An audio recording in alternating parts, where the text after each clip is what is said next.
I'll be the last one. अस्सलाम वालेकुम नाजरीन, अपने नेक्स्ट व्लॉग में मैं आपको खुशामदीद कहता हूँ। और सुनाएं, ठीक ठाक हैं? आपकी तबीयत ठीक है? अभी प्रोग्राम स्टार्ट करते हैं। आज अभी तक के जो वर्ल्ड कप के मैचेस हो चुके हैं उसको हम थोड़ा सा डिस्कस करते हैं। सबसे पहले तो जब ये वर्ल्ड कप होता है तो वर्ल्ड कप या कोई भी सरमनी जैसे ओलंपिक्स होता है और फुटबॉल का वर्ल्ड कप है या कोई भी वर्ल्ड कप है, तो जब भी वो वर्ल्ड कप होगा तो पहले एक रंगो नूर की एक महफिल सजती है ताकि लोगों सबका इंटरेस्ट हो जाए। तो इसमें यानी कि इस दफ़ा देखा गया है कि पहली दफ़ा वर्ल्ड कप हो रहा है जिसकी ओपनिंग सेरेमनी नहीं हो रही। जब ओपनिंग सेरेमनी नहीं हो रही तो एक तरह की एक्साइटमेंट या एक तरह का ना वो क्या कहते हैं जोशो वल्वला नहीं है। फिर इसके साथ हमने देखा कि मेज़बान कंट्री जो है ना वो अपना पहला मैच खेलती है, क्योंकि मेज़बान कंट्री जब पहला मैच खेलेगी तो क्राउड भी देखने आएगा, तो ग्राउंड एक दफ़ा भरा हुआ नज़र आएगा। जब भरा हुआ ग्राउंड नज़र आएगा तो सब में एक थोड़ा सा जोशो वल्वला नज़र आएगा। लेकिन इस दफ़ा क्या है, तमाम स्टेडियम खाली नज़र आ रहे हैं। खाली क्यों नज़र आ रहे हैं कि इंडिया का मैच नहीं है। अगर पहला ही मैच कोई दबंग किस्म का इंडिया का यानी कि इंग्लैंड, न्यूजीलैंड, पाकिस्तान, ऑस्ट्रेलिया जैसी टीम के साथ होता और साथ में ओपनिंग सेरेमनी होती तो बड़ा यानी कि इम्पैक्ट पैना था वर्ल्ड कप का। लेकिन वर्ल्ड कप का इस तरह इम्पैक्ट नहीं पड़ सका जिस तरह यानी कि हम चाहते थे कि खाली स्टेडियम है और लोग देख रहे हैं कि क्या हो रहा है और क्या नहीं हो रहा।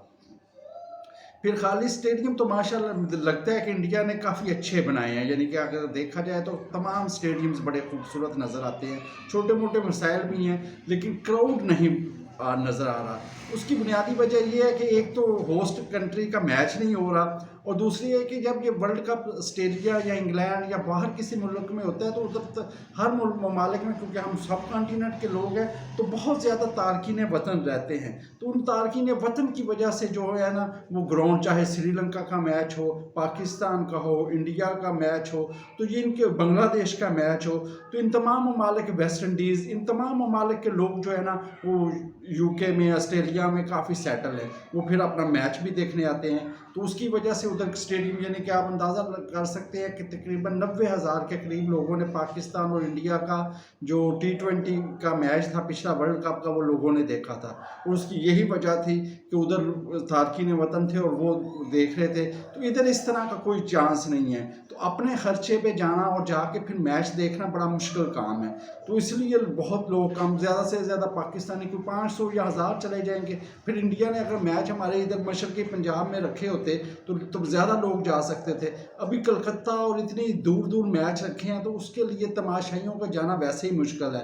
और एक यहाँ सबसे इम्पोर्टेंट बात यह है कि वो हमारे जर्नलिस्ट और हमारे तमाशाइयों को अभी तक उन्होंने वीज़े भी नहीं दिए, जिसकी वजह से उधर आपको ग्राउंड में पाकिस्तानी लोग बड़े कम नज़र आ रहे हैं। क्योंकि ये BCCI की जो है ना वो, या इंडियन हुकूमत की जो चालाकियाँ हैं वो चलती रहती हैं। ना उन्होंने हमें वो वीज़े दिए हैं, ना हमारे जर्नलिस्ट को वीज़े दिए हैं, इसलिए हमारा उधर जो है ना वो बहुत कम लोग हैं जो उधर आपको नज़र आ रहे हैं। तो बाकी इंग्लैंड और न्यूजीलैंड का मैच था, बड़ा अच्छा मैच हुआ, यानी कि 282 के करीब इंग्लैंड ने किया था और न्यूजीलैंड ने वो बहुत ही आसानी के साथ चेज़ कर लिया। यही है इस वर्ल्ड कप में नज़र आ रहा है कि अगर आप टॉस जीते, तो अभी तक जितने मैचेस हुए हैं ना, टॉस जीत के टीम ने पहले फील्डिंग का फैसला किया क्योंकि चेज़ आसान है। और इंग्लैंड ने तो वैसे ही स्कोर कम किया। अगर 350 स्कोर होता तो फिर भी यानी कि आप कह सकते हैं कि एक फाइटिंग स्कोर और एक मुकाबले वाला स्कोर होता।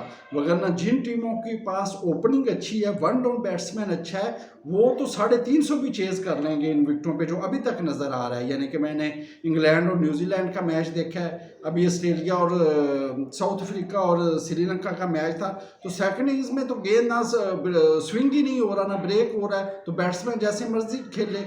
तो अगर टॉप ऑर्डर में से कोई 100 कर जाता है तो मैं तो कहता हूँ इन ग्राउंड पे 400 भी चेज़ होगा और 400 भी आराम से लोग टीमें चेज़ कर लेंगी। तो इसके लिए ये है कि फाइटिंग थोड़ी सी विकेटें होनी चाहिए थी, लेकिन बहुत फ्लैट विकेटें और सेकंड इनिंग्स में तो बिल्कुल ही बेड़ा गर्क कर दिया बॉलरों का।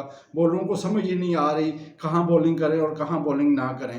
और फिर यानी कि मार्क वुड को देख रहे हैं, इतना यानी कि सबसे तेज़ पेसर इस वक्त इस वर्ल्ड कप में मार्क वुड है और उसको जब 5 में 55 हुआ है। तो मेरे ख्याल में मार्क वुड को भी और ये हारिस रऊफ के लिए भी इसी तरह है कि आपने ना इनको दायरे के ओवरों में ना लेके आए, क्योंकि सेकंड इनिंग्स में आप दायरे के ओवरों में लेके आएंगे तो वो फिर सिर्फ बल्ला और बैट ही टच होता है और बस गेंद बाउंड्री के बाहर चली जाती है। तो उनको ना दायरे के बाहर, जो आपके हाई स्पीड बॉलर हैं, इनको दायरे के बाद लेके आए जब फील्डिंग थोड़ी सी हो। और सेकंड इनिंग्स में जब आपको बॉलिंग करनी पड़ेगी इन विकेटों पे, जैसे ये 2 मैचेस में हमें नज़र आ रहा है, तो उसके लिए बहुत ज़्यादा आपको स्लो डिलीवरीज या वैराइटीज़ डालनी पड़ेंगी। सीधा सीधा बॉलिंग के साथ ना बहुत मुश्किल है कंटेन करना बैट्समैन को। और पाकिस्तान और नीदरलैंड का मैच था, पाकिस्तान का वही मसला, सेम ओपनिंग का मसला है। तो ओपनिंग के मसले के बगैर भी इन्होंने 285 कर लिया, वो बड़ा अच्छा स्कोर था। लेकिन ये है कि अगर ओपनिंग नहीं ना, टॉप ऑर्डर नहीं चलेगा जो तीनों पहले हैं, तो 300 से ज़्यादा रन करने बड़े मुश्किल हो जाएंगे पहले। यानी कि अगर टॉप ऑर्डर जो है उनमें तीनों में से कोई एक बंदा 100 करेगा ना, तो फिर 300 से क्रॉस करेंगे। अगर 2 कर देते हैं तो आप यानी कि 350 भी कर लेंगे। तो इधर जो है ना टॉप ऑर्डर्स का स्कोर करना बहुत ज़रूरी है। तो मैं तो कह रहा था पता नहीं इन्होंने क्यों फ़खर जमान को खिलाया, वो तो आउट ऑफ फॉर्म है और पिछले 5-6 मैचों से हमारा ऐसे ही चल रहा है कि आउट ऑफ फॉर्म है। बाकी साउथ शकील की शक्ल में हमें बड़ा अच्छा बैट्समैन मिला है, बड़ी अच्छी उसने बैटिंग की है। और जैसे कराची के बैट्समैन होते हैं कि वो जो ग्राउंड के चारों तरफ और ख़ास कर विकेटों के पीछे जो है ना, वो टिची शॉट जो होते हैं वो खेलने की बड़ी कोशिश करते हैं और बड़े अच्छे महारत के रखते हैं। तो साउथ शकील की बैटिंग की सबसे खूबसूरती ये थी कि उन्होंने उसके जो रन्स थे वो गेंदों से ज़्यादा थे। मगर ना पाकिस्तान में यही होता है कि अगर आपके जल्दी बैट्समैन आउट हो गए तो आपने प्रेशर में आके डॉट बॉल खेलना है। तो ये साउथ शकील की बहुत अच्छी थी और बड़ी खूबसूरत इनिंग्स खेली। बाकी और फिर लोअर ऑर्डर का यही है कि अगर आप यानी कि लोअर ऑर्डर ने कम से कम 100 रन बनाए हैं, तो शादाब और नवाज का ये है कि ये टीम का बैलेंस इन दोनों के होने से बनता है। अगर ये दोनों टीम में ना होना तो टीम का बैलेंस नहीं बनता। तो इसलिए इनको दोनों को है कि ये टीम में होने चाहिए। और लेकिन इनकी बॉलिंग का है, खुद हम तो मिन्नत ही कर सकते हैं कि खुदारा भाई अपनी बॉलिंग पे ज़्यादा मेहनत करो, तवज्जो दो, क्योंकि आप दोनों को ड्रॉप करना हम अफोर्ड नहीं कर सकते। दोनों अच्छे फील्डर हैं, दोनों बैट्समैन अच्छे हैं। इन दोनों की कंट्रीब्यूशन की वजह से पाकिस्तान की जो लोअर ऑर्डर है उन्होंने कम से कम 100 रन का इजाफा किया है। 186 पे 6 थे, लेकिन जो आखिरी लोग थे उन्होंने फिर 100 रन कर दिया है। तो ये नवाज और शादाब की बैटिंग में एज ए लोअर ऑर्डर बहुत ज़्यादा अहमियत है। बाकी हसन अली ने भी अच्छी बॉलिंग की है। तो बाकी मेरा पहले भी यही पॉइंट ऑफ व्यू था कि हसन अली से पहला स्पेल ही लंबा करवा लें, क्योंकि बाद में ना इधर कोई हालत नज़र नहीं आ रही है कि। और फिर बाकी जो हसन अली के 2-3 ओवर हमें इफ्तिखार अहमद से करवाने पड़ेंगे। और शाहीन अफरीदी के बारे में बात करें तो शाहीन अफरीदी को भी थोड़ा सा ना अपना करना चाहिए, क्योंकि जब तक शाहीन अफरीदी ऊपर से आउट नहीं ना करेगा हमारी टीम क्लिक नहीं करेगी। तो अभी तक तमाम टीमें जो है ना वो शाहीन के ख़िलाफ़ एक प्लान लेके आ रही हैं कि हमने ऐसे करना है, हमने ऐसे करना है, और वो कामयाब नज़र आ रही हैं। क्योंकि शाहीन का दूसरा तीसरा मैच है कि ये पहले ओवरों में विकेटें नहीं ले रहा, जिसकी वजह से बाद में यानी कि उनके अच्छा रन रेट हो जाता है।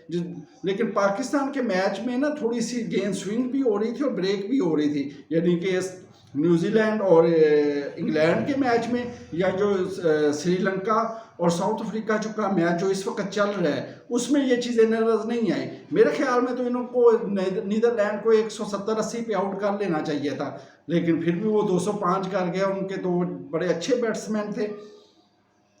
तो बाकी पाकिस्तान को ना ये एक चीज़ है कि मैंने पहले भी अपने व्लॉग में कहा था कि पाकिस्तान ने सिर्फ दूसरी टीम के ख़िलाफ़ ही नहीं कर खेलना, पाकिस्तान ने बीसीसीआई के ख़िलाफ़ भी खेलना है। क्योंकि बीसीसीआई कोशिश करेगी कि पाकिस्तान के ख़िलाफ़ ऐसी विकेटें हों, जैसे अफ़गानिस्तान का मैच होगा वो हमें एक ऐसी विकेट देंगे जिस पे बॉल स्पिन कर रहा हो। ऑस्ट्रेलिया का मैच ऐसा होगा तो हमें वो ऐसी विकेट पे खिलाएंगे जहाँ बॉल सीम कर रहा हो। बांग्लादेश के खिलाफ वो मैच होगा तो वो उन्होंने इस जगह पे रखा है कलकत्ता में, जो कि बांग्लादेश के नज़दीक है और स्टेडियम फुल होगा बांग्लादेश के तमाशाइयों के साथ, और पाकिस्तान पे प्रेशर बढ़े।